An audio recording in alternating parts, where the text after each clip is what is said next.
प्यारे दोस्तों, गाउट के बारे में क्या क्या सवाल बन जाते हैं गाउट के ऊपर।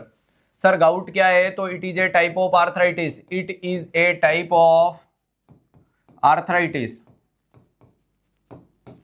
It is a type of arthritis. Arthritis का मतलब inflammation of joint.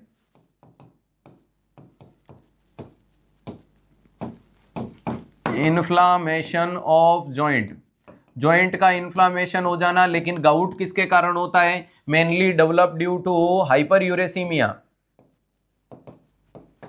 Mainly develop due to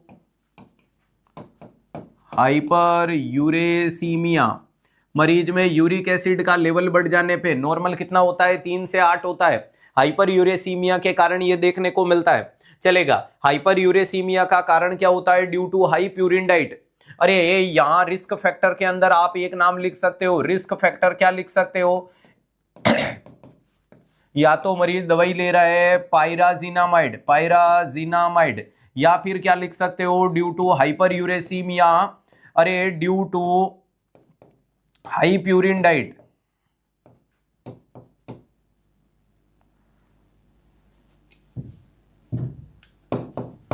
high purine diet, high purine diet के कारण देखने को मिल सकता है। हाई प्यूरिन डाइट के कारण देखने को मिल सकता है। पायराजिनामाइड के कारण देखने को मिल सकता है। सर इसकी मोस्ट कॉमन साइट क्या होती है गाउटी आर्थराइटिस की?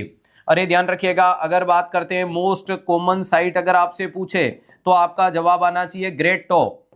अरे क्या आना चाहिए? ग्रेट टोइज देखने को मिलना चाहिए।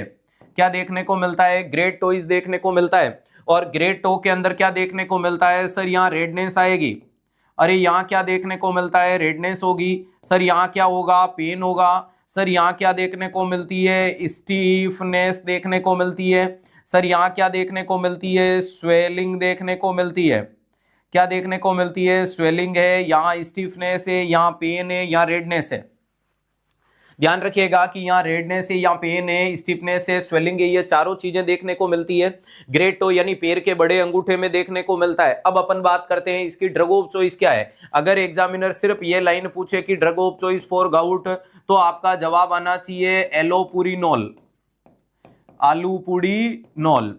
अगर आपसे पूछे एक्यूट गाउट की ड्रग ऑफ चॉइस बताओ, तो आपका जवाब आता है इंडोमेथासिन और कोल्चिसिन। क्या आता है? इंडोमेथासिन, इंडोमेथासिन बोल दो और कोल्चिसिन बोल दो, कोल्चिसिन। ध्यान रखिएगा, अगर आपको ये ऑप्शन में नहीं आके पूछे क्रोनिक गाउट की या रिकरंट गाउट की, या क्या बोल दे रिकरंट गाउट की ड्रग ऑफ चॉइस बताओ, रिकरंट का मतलब बार बार, तो फिर से आपका जवाब होगा एलोपुरिनोल। ध्यान रखिएगा, वेरी इंपॉर्टेंट चीज है कि ड्रग ऑफ चॉइस के लिए ये बोल दिया, एक्यूट के लिए बोल दिया, क्रोनिक के लिए बोल दिया।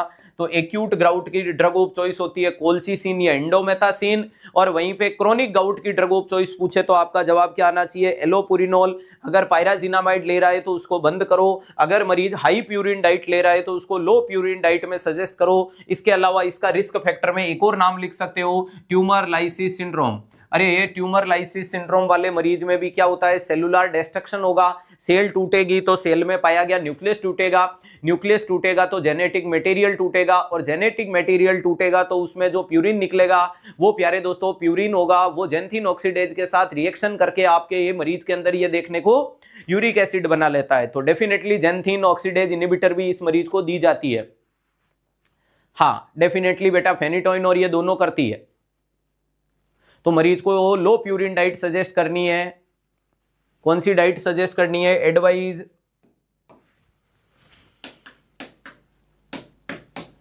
लो प्यूरिन डाइट। एडवाइज क्या करनी है उसको? लो प्यूरिन डाइट सजेस्ट करनी है।